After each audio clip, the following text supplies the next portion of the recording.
Day on. I wrapped it myself. What? I gotta represent because you know what month it is. It was Ghana Independence Day. Yes, a couple of weeks ago, but I'm still celebrating to the end of March. So I thought, let me bring my flag. Hey, Aquaba. Yes, guys, so I'm representing and I thought, you know what? I'm representing and we've started the interview seg. And I'm thinking, who better not to represent it than my Ghanaian sister here? Like, honestly, let's start with her. But I hope all of you lot have been doing well and have had a great week, a great month. March is actually starting good. I can't actually lie, do you know what I mean? But yes, let's get into it and let me introduce you to my guest. Hello everyone, I'm Fiona. I don't know what kind of introduction you want me to do. Fiona is the owner of Shomsa Creations. Check her out on Instagram, Facebook, the links will be down below. And we're going to get to know more about Fiona and her business and how things came about and learn some interesting facts about Fiona. So, Fiona. Here we go. So, you started off with Shomsa Creations. Where does the name come from? Shomsa Creations is a mixture of my name and my husband's name, my surname. My surname's Mensa and his name is Shomalu. So we put the Shomalu and the Mensa together and we got Shomsa. And Creations, obviously, I create, so that's how the name came Nice! Try to teeth my name is. Every Mensa out there salutes you. Wow! Yeah! It's a very popular name. It is. So in terms of you creating the name like that, would you say your business is owned by you and your husband, or you just wanted something to reflect you? I wanted something to reflect me because they're both my names. My husband's name's my name now and Mensa's my name. And my husband does help me a lot, especially with like the photography. He's a photographer, so he helps me with the photography side. And so yeah, it's a joint business, even though I do more of the work, but we do it together. So big up the husbands that photographer Kofi, don't know. All the other people there, don't know. Excellent you. Okay. So that's good. That's good. I really like that, the concept of how you bring it together and so forth. You know, it's something that, you know, marriage should be celebrated, and it's good when you bring it together as a business. Exactly. So, how long have you been married for? Since 2013. Okay. Yeah, so this year we'll make it 4 years. In October, 4 years. It's been good, challenging, but it's good, it's worth it. And any kids? We have 2. We have a girl and a boy. The girl is 2 and the boy is 1. Wow. So they're back very to close. back. Yes. Back to back. I'm an only child, so I'm bringing them for the grandparents. Wow, that's good. Yeah. Do you know, and how do you tackle having a business and 2 small kids? Because they're relatively small. Yeah, they are. It's hard. It really is hard. I mean, I'm on maternity leave now, so I have a lot more time on my hands. I'm able to do what I need to do. But when I do go back to work, it's going to be extremely challenging because, especially the boy, he's very clingy, mummy's boy. So he's very close to me. When I'm trying to sew, he's like tapping on my leg. My daughter, she does her own thing. So sometimes I just turn on the telly and she'll sit behind the telly and just watch whatever while I'm sewing. But I do most of my sewing early morning or late night. Mainly early morning because late night the sewing machine makes noise. So with the early morning, how does it, you know, some kids, they like the cartoon, so how does it work? My kids are good. They sleep till late, so they'll wake up maybe 10 in the morning. So I wake up at 5 and I do as much as I can before 10. Yeah. Wow, 5 in the morning. 5 in the morning, and I start do all my cutting in the morning at 5, so that when it's like 6:30, then I start sewing because I've got to think about the neighbours as well. So. That's principle and discipline. Yes. Because I don't know most people that will get up that time of the morning to start creating things. So I'm really proud. Thank you. Yeah, like let me give you a bit of background information about Fiona and how I know Fiona. I've known you for like since college. Talking like 12 years. This year will be 12 years. We went to Richmond College. Salute the Richmond College gang. And we went to Richmond College and we were in the same class. I don't even know what we were studying. I did psychology. I don't know. Yeah, sociology. Sociology. It was sociology, yes. Yeah. It was sociology. That was one of the many subjects I studied. And then, we was next to each other. We hardly concentrating class, let's be real. We was always napping. And talking, and we had ambitions, and we always knew that we wanted to get married, just didn't know how we were going to get there. Yeah. Not the time that we lived in, yeah. We always knew what we wanted, but to get there, Exactly. it's a different level. So, I got to see, and I saw that obviously Fiona has a passion of creating things. And, that inspires me because she's disciplined. And it's always good to walk with disciplined people. It's good you writing things on a paper and saying, oh, I want to do something, but then to actually sit down and actually do it, that's a different ball game. So kudos to you. I really respect you on that level. Yeah. So I bet you're thinking, what does Fiona create? So I'm going to show you some of her stuff, or she's going to show you her stuff. Some of the stuff that she's created. And one tip as well, before I forget, is that Fiona has her kids model in her stuff, which makes it so unique.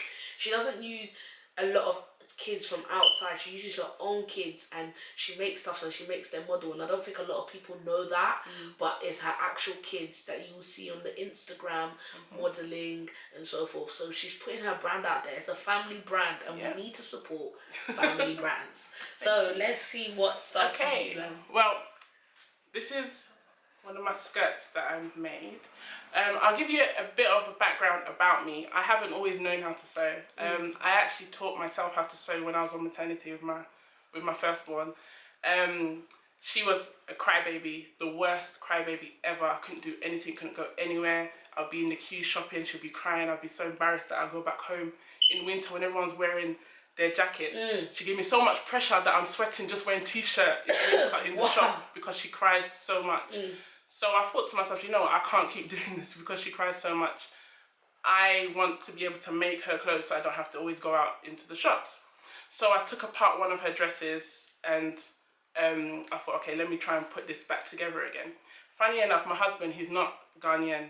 He's half Trinidad, half Nigerian. So he wasn't accustomed to the Ghanaian cultures when it comes to getting married. So my mum explained to him, oh, we have our suitcase for the engagement. This is what needs to go in. She even said, oh, back in the day, people used to have sewing machines as part of the suitcase. Yeah. And so my husband, as a joke, he bought me a sewing machine as well. Oh. So I had my sewing machine been sitting in the wardrobe all these years. Never used it because I didn't know how to sew. He just bought it like, oh, they say this is what you need. So he bought it. So when I decided, okay, I'm going to try and make an outfit for my daughter, I got it out the wardrobe. I didn't even know how to set it up. So I went on YouTube and tried to figure out how do you set up a sewing machine. So it took me about 4 or 5 hours to actually set it up. Eventually did it. And then I thought, okay, let me start with something basic. So I took apart my daughter's skirt and then I put it back together again with the sewing machine. And that's how it started. So, wow, that is absolutely amazing. Yeah. Honestly. Determination. No, you've really inspired me. Me too. I've got sewing machine there, you know, but to actually sit down and use it, it's levels. Yeah, it's levels. Yeah, it wasn't easy. When I first made the skirt, I really struggled with even how to finish it, like how to stitch it all together and everything. But I eventually did it, and then I started doing double layer ones. So this one. So this is the first thing you ever created? Yeah. Well, a style like this, it was just one straight elasticated waist skirt. But then I eventually started doing double layers, so this is a double layer. And so yeah, there's one of the wow, look how pretty it is! Oh, this is cute. So do you sell things like this? Yeah, I do. So how much would something like this be? So that's £20. Okay, this is nice. This is nice. Checking the sewing. No, this is quality, honestly. Lined and everything. And everything. This is pretty. Because I'm the kind of person that if I'm going to do it, then I want to do it well. I don't want to do something just anyhow. It has to, because it's representing me. So I want it to be of a certain standard. So even when I first started doing it, it wasn't to how I would want it. And my husband would be like, it's fine, man, you can sell that. No, it has to be of a certain standard. Yeah. So practice. And then this is beautiful. Finally was able to do that. These are a pair of trousers. because once I started doing the skirts, everybody was like, what about boys? You're only doing it for girls. It's not fair. What about my son? So I started doing trousers. And with the trousers, I really struggled. There were some days where I'd be crying because it wasn't coming out how I wanted. I thought trousers is literally going to be like the skirt. You just split a line down the middle, join it, one leg. But obviously, that's not how it was. But eventually, I got there and I made... Wow, this is thick material. Yeah, this is woven material, so it's like kente, like real kente. And these were the unisex trousers, and it has the Jinyami symbol, which means it's only for God, except for God. Yes, only for God. Yes. One of the best symbols. Yeah. But back before when I wasn't saved, tattooed on my leg. Just in case you not see me and you think, why is Ohima Speaks got a tattoo of this on my leg? It was because I had it before I was saved, okay? So it's there.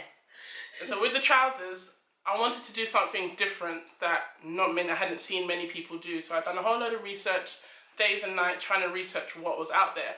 And I eventually made trousers like these. Oh! Which are reversible, so that's the back. You can wear them 2 ways. So you can turn them inside out. Wow! And you can wear them the other way. That's amazing. So those of you who have children, you know how they get messy. So when they are messy, you turn them inside out and you can wear it the other way. And so how much would something like this be? Those are £30. But it's worth it though, because it's interchangeable. 2 for the price of 1, basically, yeah. There's one thing I just clocked, which I don't see. She's got her own label. Oh, yeah. Own label. And then she's got the writing at the back. Yeah, so you know what to do, how to care for it. Honestly, this is serious things, you know. I'm trying. She's teaching you how to take care of African cloth. I mean, I haven't seen this one before. And I know a lot of African vendors, don't get twisted. But this, changing the game. This is lovely. Thank you. Just so you lot can see properly. Yeah. It's absolutely amazing. I love this. Thank you. Right. And then I went on to dresses. Yes. And I started making dresses for little girls. Oh, this is cute. This is called the Angelina. Not dashiki. Angelina. I know a lot of people have called this dashiki. Yeah. But as my auntie told me, old school in Ghana in the 50s, it was called Angelina. That's the name that they called this cloth. So when you see somebody see this, say, oh, it's Angelina. They'll know what you're talking about, because dashiki, I think, is just made up by someone, but it's called Angelina. That's what we call it in Ghana anyway. I don't know what other parts of Africa call it, but it's Angelina cloth. Yeah, so then that's the back. So little girls wearing little dresses like that. This has been really popular. I think this material, people love it. Yeah. They really love it. I think it's because of the colours, how it's infused. Yeah. Because it's something that they brought back. Because as I said, they were used back in the day in our aunties and time, and now it's become over famous. You know, fashion repeats itself. Yeah, definitely. And it's all lined as well, so you got the lining inside. Nice. And how much would this one be? These are 35. Okay. This is pretty. This is beautiful, guys. Look. I haven't got any goddaughters, unfortunately. Oh, when your children come. Yeah, now. They'll wear this too. Yeah. They'll shake. Shomsa creations. And then I also have little accessories for boys, little ties. And it's got the elastic, put it around their neck. My little son, he wears this all the time. He's always wearing little ties. And I do bow ties as well for the kids. Oh, nice. So how much are these ties? These are £7. Nice. Yeah. And in different fabrics as well. And I also do shoelaces. I didn't actually bring any, but I do shoelaces. So do you? You'll see it on my website or on my social media. But my son was wearing one like this, and he had the matching shoelaces to go with his trainers, and it's been really popular. People really like it. Yeah, because you saw shoelaces. Yeah, exactly. Yeah. Yeah. How long does that take you to do? Is it quick? Yeah.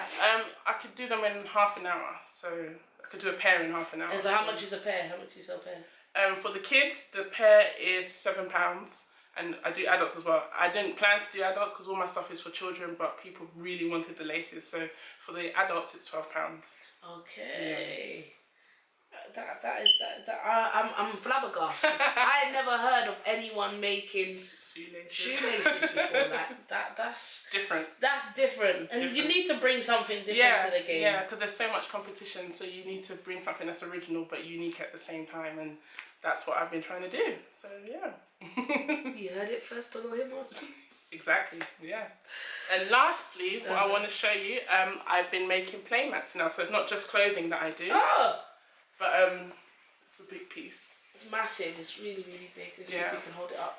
So it's a playmat. A playmat, put on your floor, your kids play with it. Oh. The first one I did, I hadn't even finished it. My kids were jumping all over, and I thought, yes, this is going to sell because the kids love it. And I usually use my kids as as the testers, so they test out the clothing. Yeah. They run around, and if they wear it for a whole day and nothing's happened to it, then I know the quality is okay. And that's what I did with this. This is beautiful. So, yeah. An African playmat. Yeah. You saw it here first on Himar Speaks. African I've never seen. So how much would this one will be? They start from £60. Yeah. It depends on the size. So this one, £60. So much work goes into it because you got to cut the squares individually, stitch them all together, then stitch them onto this, and then do the back. So there's a lot of work that goes into it. No, this is unique. You ain't, and you know you could just fold this, take this with take you. it wherever you want, and I personalize it as well. So if you want like your kid's name, you can put your kid's name at the bottom or something. So yeah. This is breaking the rules, man. Honestly, I've never seen an African playmat before. Yeah. I remember when I saw it on Instagram, I was like, "Hey, Fiona, did you make this?" Like, I was so shocked. Like, "Did you make this?" She was like, "Yeah." I was like, "Are you sure you didn't buy it on SD.com?" She was like, "No, I made it." I was like, "No, you have to bring this." I forgot she was bringing it today, and I'm glad she remembered. This is absolutely amazing. Thank you. Oh, God will bless your hands. Amen. Amen. Seriously. Yeah. We're also going to get to know Fiona. Yes, you are. On a different level. We're going to talk more about ministry. And we're going to talk more about the challenges. We're going to get into the real deep. You've seen Fiona and you've seen Shomsa Creations and how it's come about.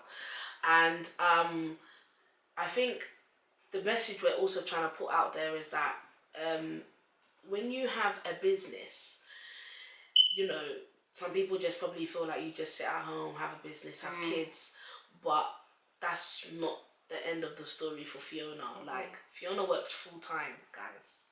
She works full time Monday to Friday. Yeah.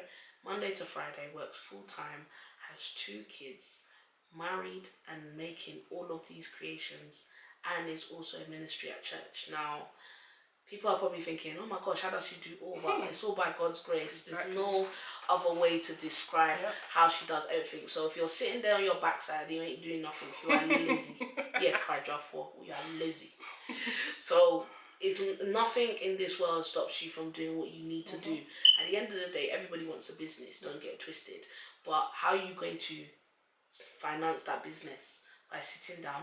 You also have to work full time and get to a point where you know what, you pray about it and then you decide whether you want to leave full time work or if you want to continue, depending on how the business goes. But you have to make decisions for your family and yourself. Because, for example, now, if Fiona decided to stay at home with the kids and it was just maybe the husband works by himself, sometimes it doesn't work for a lot of families.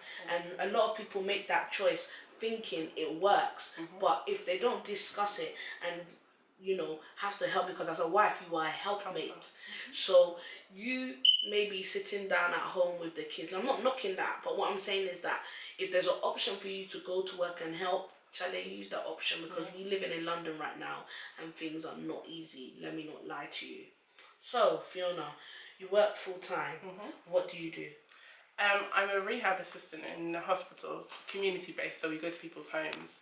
And it's not the rehab that you're thinking, it's not like drugs or alcohol, it's actually more physical health. So people who've maybe fallen down the stairs, broken a hip, broken a leg, and they're not able to walk, all we do is try and get them back into being able to do the stuff they could do before they had the injury. So there's a lot of physio involved, a lot of exercises, and yeah, I do that Monday to Friday. We go to people's homes, so when they've been discharged from hospital, we go to their homes and we work with them to get them back into what they were doing beforehand. Wow. And that's definitely Monday to Friday. Definitely and then you Monday. have, and then what do you do on a typical Saturday? Saturday, I have prayer meetings in the evening. The weeks I don't have prayer meeting, I go to prayer meetings every other week. I have choir practice because I'm in my choir as well. So I'm singing on a Saturday, spending time with the kids during the day, but then the evening's always busy. And then Sundays, church. And Sundays, we've tried to make that family day because if we don't put some time aside for the family will break down. So me and my husband established that Friday is family. It could be us or it could be immediate family. Sometimes we go to his mum's, we go to my mum's, or sometimes we just stay at home with our family. So yeah. it can work, you know. You just have to discipline yourself. And that's what I've learned about Fiona. She's a woman of discipline. That's the word I'm going to give you. Woman of discipline. Honestly, because it takes the strong-minded to do what she's doing. Yeah. It takes the strong-minded to do. And it's good to aspire to be like yourself. And you talk about ministry. So when did you give your life to Christ? I gave my life to Christ in 2009. Okay. I've always been in Christianity. My parents brought me up in Christianity. But I think in 2009 is when I decided for myself that, you know what, it's about time. And I was also baptized that time as well. And since then, it's just been from glory to glory. You know, it's been really good. Yeah. That's good. And how you met your husband? Did you meet him in the church or? No, my husband actually wasn't a Christian. I met him from my old job. We used to work together. We worked together for about 6 years in Selfridges. And he's a very quiet person, so he wouldn't really speak to people. He's just there, does his thing. I worked on the shop floor. He worked in stock control. So when I was skiving, I'd go and sit there and chat, and he'd be like, "Do you ever do any work?" And I'm like, "Why should I?" I was 17, 18 at the time. I'm just there to make money. It's not my career path. So I would always go worry him in the background. When I go to the stockroom, I'd be sitting there skiving, and he'd be like, "Fiona, I've got work to do."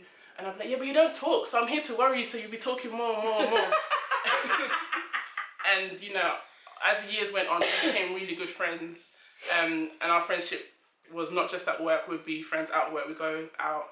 I like to eat. I love food. I'm a big foodie. In fact, that's probably how he got me, because he took me to a fancy restaurant. I was like, this is good. And so, yeah, we used to always go to restaurants. If there was a new restaurant opening, we'll be there. And yeah, that's how we actually met. And then I think when he said he liked me, and I said, "Master, please," he's not Ghanaian, but I'd be like, "No, I'm a Christian, raised in a Christian family. I've got Christian morals, Christian background. And so I aspire to marry a Christian man, a God-fearing man." And his mum goes to church, but she never really put pressure on them to do it. So if he went to church, it was because there's an occasion, a wedding, funeral, whatever. And so I said, "No, you need to give your life to Christ properly and be in ministry, basically." And so he started coming to my church, and my pastor, he's the kind of pastor that when he sees you, he finds out what you're good at, and then he makes you do it in church. So he obviously found out Christopher's good at media, so he pulled Krista into like the media aspects of it. And gradually he became more and more for God. And my mum, being a minister, she would be hounding it. "You don't come to our house, and when it's time for prayers, you're standing there." No, he would have to pray. And, you know, at the beginning it was hard for him. Obviously for me, this is all I know, so for me it's easy, but for him, do you feel like it was forced on him, or do you feel like you allowed him to have his own way? I think I put pressure on him, but my family were like, "Chill, let God use him how he's going to use him." So like when my mum would say pray, for him, because he didn't really know what prayer was, he would have to write it. So if my mum would say, "Oh, okay, today we're having a prayer meeting or whatever, and Christopher, I'd like you to lead the prayer," he would write the topics, he would write out his prayer and read it. Oh. And I'd be like, prayer is just talking, innit? Yeah. What's difficult? Why can't you do it? But then obviously it's easy for me because it's what I know. But for him, being a man as well, not like, you know, when you're teaching kids, it's easier. Him being a grown man, it's a lot harder for him to then do what we do, sort of thing. So gradually he'd write it down. Eventually he started doing it, and he's very quiet, but he's confident. So when you ask him to do something, he's not going to be like, "Oh no, I can't do it, I can't." He'll always try, regardless of if he flops. He doesn't care. He'll try. And so now I don't even have to tell him to pray. He'll be like, "Fiona, prayer time, come on," and we go and pray. So, you know, the Holy Spirit was definitely working. Yes. So I do feel that you're blessed, you know, God because brought a us lot of together. people would find that a big, massive obstacle. Yeah. But you stuck with your guns and you said, you know what? You want to be with me. This is what it is. Yeah. And I know there's some people who are probably against it because we've heard stories where people fake it, like, oh, I want this person, so I'm going to act like I'm a Christian. So when I get them, then, you know, it will change. But then obviously I'm praying in the background. So yeah, you have to pray in the background, yeah. If he's the one for me, then you need to, you know. Keep him in. And if he's not for me, take him out. Yeah. And that was actually my prayer. And every time I pray that, God, if he's not for me, don't let him waste my time. He'll come closer and he'll come closer and he'll be doing things and coming closer. So then that's how I knew that it was from God. So even when there were times where I wanted to back out, my mum would say, well, have you prayed to God? And I'm like, yeah, God, I've prayed to God and God just keeps bringing him closer and closer. And my mum would say, well, there you go. If you've prayed to God, you want answers, he's giving you answers and you're still backing out. What's your problem? So that's when I knew that, yeah, okay, this is from God. So I just need to get on with it. And yeah, we've been together since. Wow, that's amazing. Yeah. That's an amazing testimony. So how did your mom take it when he wasn't Ghanaian and he was like half Nigerian, half Trinidad? Like, what did your mom say? My mum, she actually didn't want me to marry a Ghanaian. She's always said she wants me to marry a white man to give her mixed race grandchildren with long hair. So that's always been her, you know, growing up. She's always said, you don't have to marry Ghanaian. If I marry Ghanaian, you prefer them to be British born so they have the same morals as I do. Because a lot of our parents and aunties there, like, really, they've come here, but then they're still living the Ghanaian mentality where the man is the man and the women are struggling. So she doesn't want that for me. So she said, marry someone who has the same ideas as you, which would obviously be someone who's more westernized or English. But then, sorry to cut you on that. Yeah, go on. I get that. But then don't you also feel like people born in other parts of the world, okay, let's just use Ghana. Yeah, Ghanaian. So, other parts of the world, as in Ghanaian, sometimes they might be Western. Because my husband is born in Ghana. But I feel like when it comes to that, it depends on the home they brought up in. Yeah, definitely. And it depends on the part of Ghana they were brought up as well. And it also depends on the schooling. Yeah. Because I feel like if you are born in Ghana and you maybe didn't go to school to a certain level and a certain degree, the mentality is different. Yeah. But then if you went to school and you're educated, then you do have some westernized values. Yeah. You're aware of them, should I say. Yeah. You're aware of the values, but maybe you might not comprehend with it too much. But then sometimes with me, what I do say is that I think with my husband being born in Ghana, for me, it's better because I get closer to my roots. Even though you know, everyone will call me Auntie Abby, but you know, at least like Tree spoke in our home, and because my husband's Fanti, I'm learning the Fanti as well. Yeah. You know, because Tree is now common that some of my Jamaican friends will understand Tree now. Yeah. So it's a thing where, you know, for me it's exercise, but I also understand where your mom is coming from. I think, you know, we've had a lot of stigmas where guys have come over here and they'll use girls for papers and so forth. So it scares a lot of our parents. Yeah. It will scare a lot of our parents that have come here many, many years ago and they see this thing happening. So I can understand where your mom is coming from. Yeah. So but she was really cool with it. She embraced it. My dad was the same as well. I think my dad he was more a bit that kind of thing, but he like him and Chris, they're practically the same. Like, they have the same beliefs, they support the same football team, they get on like this. So I mean, to them, culture doesn't come into it. All they care about, I'm an only child, like I said, so all they care about is someone who's going to love their daughter. And my mum always sees it like she's gained a son. So, yeah. That's good. Yeah. That's good. And how was it for your other side? My in-laws. My mother-in-law, she's from Trinidad, so she married a Nigerian. So she's very aware of how Africans do things and the differences in the cultures. But me and my mother-in-law, we get on very well. And I think there's a element of respect in our relationship.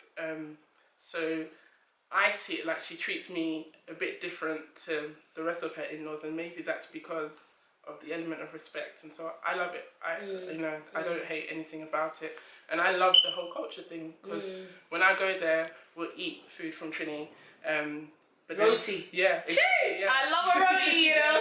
But then she'll say things like, when you bring in jollof, so she still likes the African culture as well. So it's very balanced. No, that's good. I can't wait for you to go Trinidad. Me too. Better pack me in that suitcase to see that carnival. Yeah.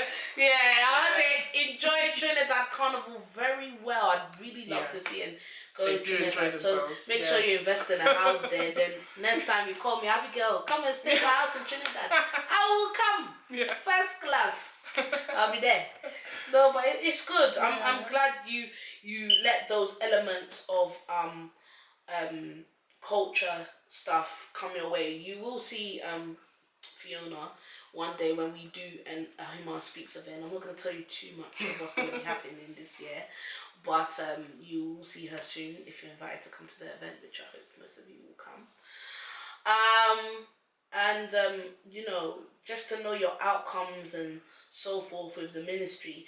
When you said he started praying and so forth, I wanted to touch on that. When did he give his life to Christ after you were dating? Like, was it a year, 2 years? It was actually a year. So the first time I invited him to church was 31st night, and then he joined our church in March officially. And then a year later, I think it was Easter time, when they do the call to salvation, my pastor was like, if someone wants to rededicate their life to Christ after him doing his preaching about the sacrifices Jesus gave for us. And, they say with all eyes closed. And so I remember, because I don't sit with my husband, I sit with the choir because I'm part of the choir. And I remember just going like this, just to see who. I didn't have my eyes closed, And I saw he'd lifted his hand, and I was like, thank you, Jesus, because no one pushed him. He did it on his own accord, and that day he gave his life to Christ, and he hasn't looked back since. Yeah. Wow. So, that to me, that's a very powerful message, and I think what I'm drawing from Fiona, apart from calling her a woman of discipline, and drawing from this interview is that women sometimes feel like you might have to meet a man in the church. Not necessarily, you really don't. As you heard our sister Fiona say that she prayed about it, and this is a very, very unique prayer that every woman must pray when they meet someone. God, if it's for me, keep me in. If it's not for me, take me out. The same prayer I prayed, and I didn't even know Fiona prayed that same prayer. But it's a prayer that you need to, because God will keep you or he will take you out. But if he's drawing you closer to the person, then that's meaning something. If he's putting obstacles in your way, you're thinking, I'm not sure. Charlie, it's not for you. And that's one thing as women we need to learn, how to discipline ourselves when it comes to certain things like that. And I think a lot of women, they don't want to do that. I've had friends who, they've met a guy and they're like, Fiona, I need to pray about it. And I'm like, okay, go on then. Why are you telling me to do it? But it's like they're scared to do it because in case, what if he's not the one? Okay, if he's not the one, then that's good. That's what you want. God will take him out and bring you something better. But they feel like, with our age, we're heading towards 30, and I have a lot of friends who are still single. So it's like, I'm nearly 30, and so let me just stay with this person. Let me not pray about it so that God won't reveal anything to me, and then hopefully this person will get married. But then that's a call for disaster. I mean, if we're Christians, then we need to follow the principle of Christ, and we should be adding him. He should be the foundation of everything we do. Apart from marriage, everything we do, God has to be the foundation. And in order for him to be the foundation, we need to be talking to him. Prayer is just talking to God. And so if he's your father, why not say, hey, Father, I've met a guy, I want your opinion. Do you think he's good for me? That's basically what it is. And then he will say yes or no, and that's it. Why happy? She's done well. Now, honestly, she's really done well with that. Like, I could have said that even better myself. Honestly, Fiona, you really said it. And I really hope it helps you lot viewers. I hope you got something from this interview today. Fiona, it was a pleasure having you on the show. Like, honestly, listen, When you see Fiona outside, don't forget to say hello, you know. Yeah. When you see her at any conventions, anything that she has, I will always put it up here. Yeah. Just so you lot can support, because we need to support each other, you know. Black love is strong. All love is strong, don't get twisted, but, you know. Yeah. You know what I'm trying to say.